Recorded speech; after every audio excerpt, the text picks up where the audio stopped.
What's big, green, crusty, and could be lurking around literally any corner? Well, yeah, I mean, technically it could be two teens standing on each other's shoulders in a Shrek costume, but I was talking about Marvel's iconic alien race, the Skrulls. Now, over the years, they've gone from looking like Dobby the house elf's seasick cousins to these roided up Green Goblin cosplayers, but the entire time, they have remained an essential part of the fabric of the Marvel Comics universe. And now, after 10 years of movie magic, they're going to be joining the Marvel Cinematic Universe as the villains of Captain Marvel. But what does this mean for the MCU? Why should you be excited? Why do they sound like Dr. Steve Brule is trying to identify human bones? Well, I'll tell you the answer to all of that and more on today's episode of The Dan Cave.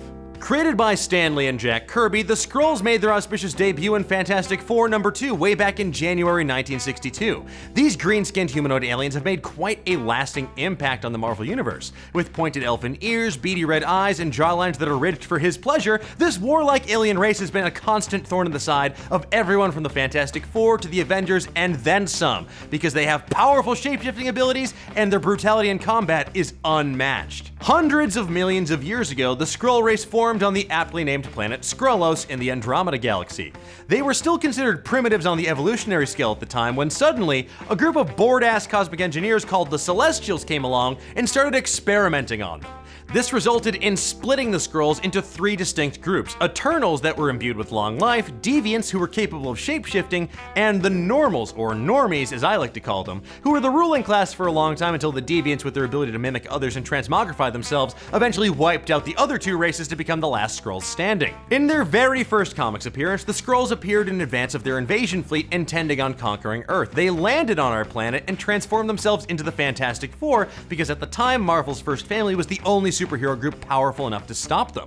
Unfortunately for them, the Fantastic Four managed to convince the Skrull leaders aboard the invasion fleet that Earth wasn't worth the trouble because it was too dangerous to conquer. And then, to add insult to injury, Mr. Fantastic convinced the Skrulls that remained on Earth to hide by transforming themselves into cows. You know, that old chestnut. Where's the beef, chestnut? Now, the majority of Skrulls lived far, far away from Earth in a totalitarian monarchy which spanned a massive intergalactic empire. Now, to be fair, their empire has suffered some catastrophic losses over the years from cosmic baddies like Galactus and the Annihilation Wave, but hey, they're jerks, f*** them.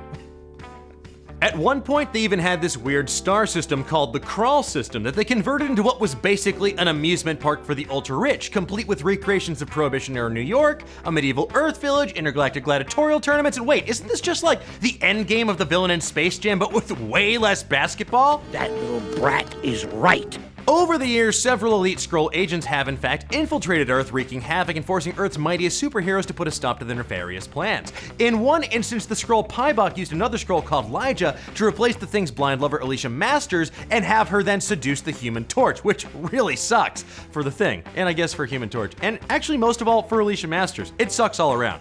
Unfortunately for Pybok, Lyja's love for the Human Torch burned too brightly and she betrayed her people because she fell in love with Johnny himself. She even sacrificed herself to save Johnny. That's so sweet if it wasn't such a dick move in the first place.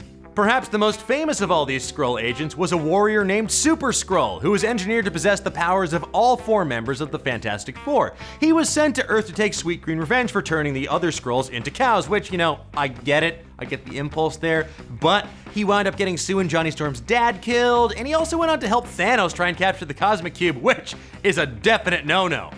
Don't do it. But time and time again, Earth's mightiest heroes would basically dunk on this guy, sending him packing to the far reaches of outer space because Super Skrull super sucks. So how will the Skrulls play into the Marvel Cinematic Universe? Well, some folks think they've already seen them in the form of the Chitauri, and in the comic books, the Chitauri are basically the ultimate universe version of the Skrulls, but they will in fact be two separate, distinct races in the MCU.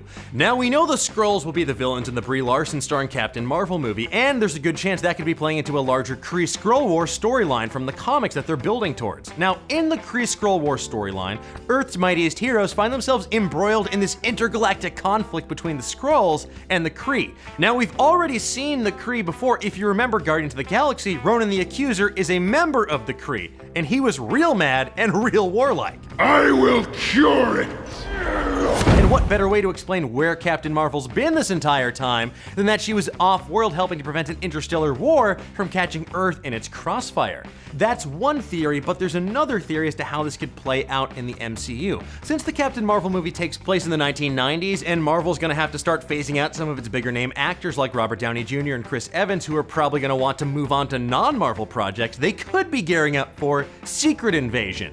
This fan-favorite comic book storyline is basically sort of a spandex-clad invasion of the Body Snatchers. This story saw Skrull sleeper agents on Earth infiltrating organizations like S.H.I.E.L.D. and pretending to be some of Earth's most powerful heroes. Basically, anyone could be a Skrull, and it was this absolute paranoid chaos. And how do I know you're not a Skrull? Now you're getting it. Introducing this idea that any one of our favorite superheroes is actually an alien sleeper agent would let Marvel play fast and loose with its timeline and really up the ante as we continue to introduce new heroes and head into the second decade of the Marvel Cinematic Universe, which is a crazy thought. Wow. That's a lot of superheroes. And those are the Skrulls in a nutshell, my friends, but tell me, how do you hope to see them affect Captain Marvel? What do you think they mean for Phase 4? Let me know in the comments below and give me a cosmic thumbs up while you're there. Be sure to like and subscribe or else you might miss next week's show about the story of a prince with an infected arm who must team up with a girl and a giant wolf to save the environment from a banana-eating Kevin Spacey in Princess Mononoke packs. Until next time, keep on digging. Let's open up the old mailbag, shall we? At D20 Athletics asks, who are you drift compatible with and what's your Jaeger call sign? Great question, love to hear from Pacific Rim fans. Well, I've thought long and hard about this, and I think the answer of who I'm drift compatible with is abundantly clear. I mean, it's gotta be Kyle Hill.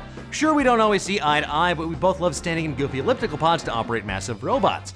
As for our Jaeger call sign, it's a hard decision, but I think I'd have to go with Venomous Bretts.